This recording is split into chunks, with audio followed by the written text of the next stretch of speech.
खेड्या गावात जाऊन तुम्हाला पैसे पडले का म्हणून सर्वसामान्य शेतकरी जेव्हा टॅक्स भरतो तेव्हा तुम्ही अधिकारी लोक तेव्हा तुमचे अधिकारी लोकांचे पगारी होतात तुम्हाला जाणीव असायला पाहिजे या गोष्टीची काय व्हायचे ते होऊ द्या आज तहसीलदाराची गाडी फोडली उद्या आमदाराची फोडतो फासावर चढायचं आहे शेतकऱ्यासाठी काय लावलंय तुम्ही आमची दिवाळी अंधारात गेली होतं ते नव्हतं झालं सगळं सोयाबीन गेलं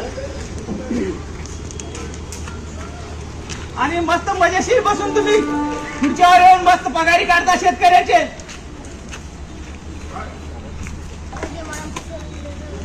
कुठल्याही आम्ही घेणार नाही काय फाशी जरी झाली तरी मी